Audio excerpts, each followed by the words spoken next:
বন্ধুসকল নতুন এটি ভিডিঅ'লৈ পুনৰবাৰ আপোনালোকক স্বাগতম জনালো। আশা কৰোঁ আপোনালোকে ভালে আছে।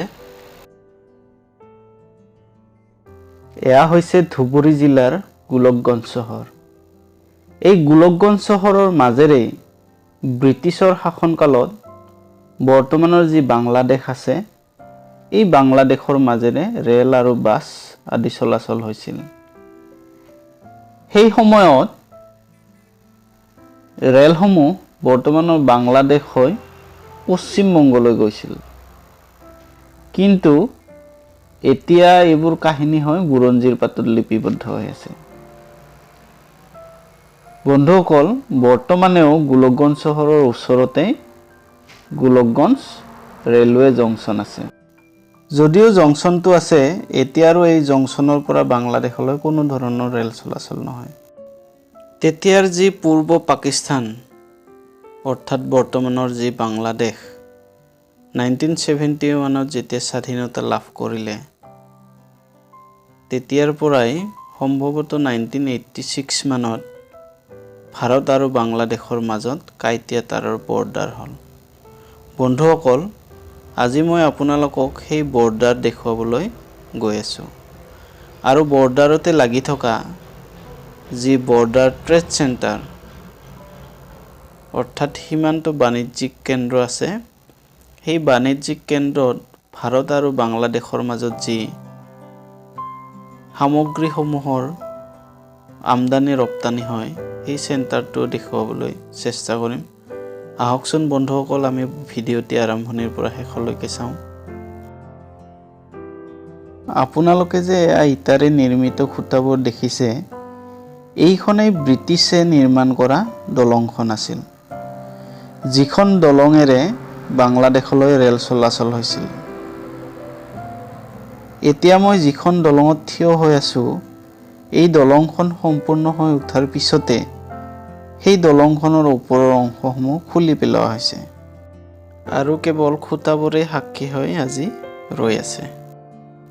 বন্ধুসকল এতিয়া আমি বৰ্ডাৰ ট্ৰেড চেণ্টাৰটোলৈ যাবলৈ চেষ্টা কৰিম। এই যে আপোনালোকে ট্ৰাকসমূহ ৰখি থকা দেখিবলৈ পাইছে, এই ট্ৰাকসমূহে বাংলাদেশলৈ বিভিন্ন ধৰণৰ সামগ্ৰীৰ ভিতৰত শিল, কয়লা, চাউল, বুট, মেডিচিন, কেৰাচিন, পেট্ৰল, ডিজেল আদি কৰি প্ৰায় 36টামান আইটেম ৰপ্তানি কৰে। আনহাতে বাংলাদেশৰ পৰা আমদানি হয় বিশেষকৈ তুলা, প্লাষ্টিকৰ বিভিন্ন সামগ্ৰী, মছলা আদি। এয়া আপোনালোকে দেখিবলৈ পাইছে, এইটোৱে হৈছে বৰ্ডাৰ ট্ৰেড চেণ্টাৰ। এই ট্ৰেড চেণ্টাৰটোতে বাংলাদেশলৈ যিসমূহ সামগ্ৰী ৰপ্তানি কৰে, ৰপ্তানি কৰা সামগ্ৰীসমূহ ট্ৰাকখনৰ সৈতে ইয়াতে ৱেট কৰে। ৱেট কৰাৰ পিছত আপোনালোকে এই যে দেখিবলৈ পাইছে, এইখন সেই গেট। এই গেটখনৰে ট্ৰাকসমূহ বাংলাদেশলৈ যায়। এইখন আপোনালোকে দেখিবলৈ পাইছে ট্ৰাক এখন বাংলাদেশলৈ গৈ আছে। আৰু বাংলাদেশৰ পৰাও যিসমূহ ট্ৰাক ইয়ালৈ আহে, সেই ট্ৰাকসমূহত অহা সামগ্ৰীসমূহ পুনৰ এই ট্ৰেড চেণ্টাৰত ৱেট কৰে। বন্ধুসকলে চাওক না, ভাৰত আৰু বাংলাদেশৰ মাজত থকা বৰ্ডাৰ। এইয়া আপোনালোকে দেখিবলৈ পাইছেনে, ধৰিব পাৰিছেনে? সেয়াই হৈছে ভাৰত আৰু বাংলাদেশৰ মাজত থকা বৰ্ডাৰ। আৰু বৰ্ডাৰৰ সেইটো পাৰে বাংলাদেশ। যদিও সেইটো পাৰে বাংলাদেশ, কিন্তু 100 মিটাৰ দূৰলৈকে আমাৰ ভাৰতবৰ্ষৰ মাটি আছে। সেই মাটিত আমাৰ ভাৰতবৰ্ষৰ মানুহে গৈ তেওঁলোকৰ নিজৰ নিজৰ মাটিসমূহত বিভিন্ন ধৰণৰ খেতি বাতি কৰে। খেতিসমূহৰ ভিতৰত বিশেষকৈ ধান খেতি, সৰিয়হ, মাকৈ বা অন্যান্য শাক পাচলিৰ খেতি কৰা দেখা যায়। এয়া চাওক না বন্ধুসকল, এয়া হৈছে ভাৰত আৰু বাংলাদেশৰ মাজত থকা বৰ্ডাৰ।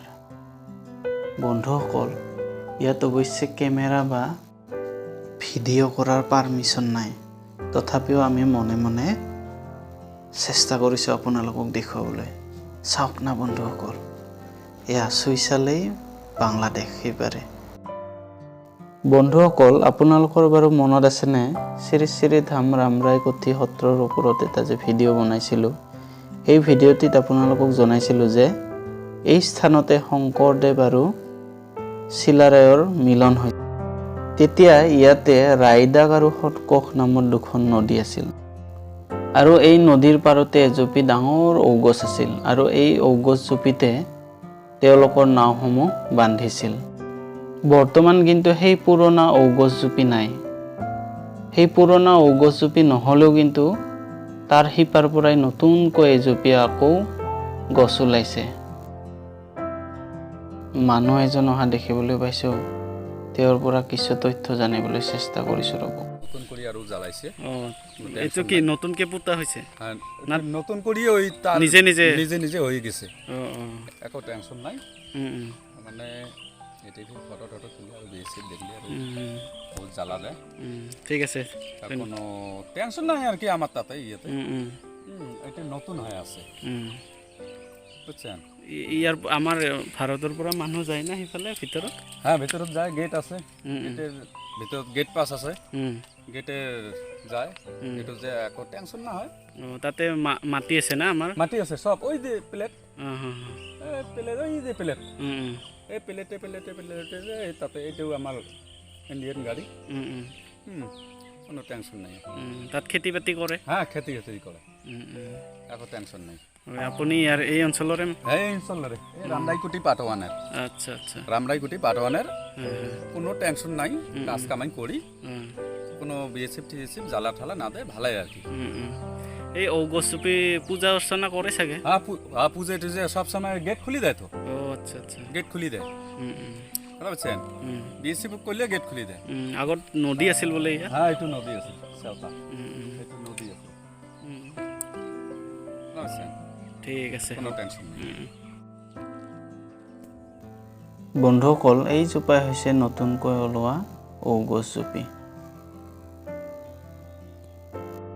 বন্ধুসকল, এয়াই হৈছে ভাৰত আৰু বাংলাদেশৰ মাজত থকা বৰ্ডাৰ, যাৰ টোটেল লেন্থ হৈছে 4096 কিলোমিটাৰ আৰু এই বৰ্ডাৰক পৃথিৱীৰ ভিতৰত পঞ্চম দীৰ্ঘতম লেণ্ড বৰ্ডাৰ বুলি কোৱা হয়। এই বৰ্ডাৰে অসমৰ 262 কিলোমিটাৰ আৱৰি আছে আৰু ত্ৰিপুৰাত আছে 856 কিলোমিটাৰ, মিজোৰামত 318 কিলোমিটাৰ, মেঘালয়ত আছে 443 কিলোমিটাৰ আৰু ৱেষ্ট বেংগলত আছে 2217 কিলোমিটাৰ। বন্ধুসকল, এতিয়া আমি আপোনালোকক অন্য এটি দিশৰ পৰা বৰ্ডাৰটো দেখুৱাবলৈ চেষ্টা কৰিম। এয়া আপোনালোকে দেখিবলৈ পাইছে, এয়া হৈছে আমাৰ ভাৰতবৰ্ষৰ গংগাধৰ নৈ আৰু কিছু আগলৈকে গ'লেই আপোনালোকে দেখিবলৈ পাব নদীৰ পাৰতে আছে বাংলাদেশ। আপোনালোকে লক্ষ্য কৰিছেনে বাৰু কেনেকুৱা ধৰণৰ ডেঞ্জাৰাছ ৰাস্তা? বাৰিষা হ'লে কি যে ভয়ানক পৰিস্থিতি হয়। তথাপিও কিন্তু ইয়াৰ সীমান্তৱৰ্তী লোকসকলে কেনেদৰে জীৱন নিৰ্বাহ কৰি আছে এয়া আপোনালোকে দেখিছে। ৰাস্তাৰ অৱস্থা কেনেকুৱা হৈছে এয়া চাওক না বন্ধুসকল। বাংলাদেশে সেইপাৰে বাংলাদেশ আৰু এইফালে আছে আমাৰ গংগাধৰ নদী ভাৰতৰ। এফালে ভাৰতৰ নদী, আনটো ফালে হৈছে বাংলাদেশ। বেলেগ এটা অনুভৱ দিয়ক, আপোনালোকে আহিলে গম পাব। আপোনালোকেতো চিনেমাবোৰত দেখি আছে বা ভাৰত আৰু পাকিস্তানৰ বৰ্ডাৰ হয়তো দেখিবলৈ পাইছে, কিন্তু এয়া আপোনালোকক মই দেখুৱাই আছোঁ ভাৰত আৰু বাংলাদেশৰ মাজত থকা বৰ্ডাৰ। এফালে ভাৰতৰ নদী আৰু আনটো ফালে হৈছে বাংলাদেশ। এয়া চাওক না, এয়া চাওক।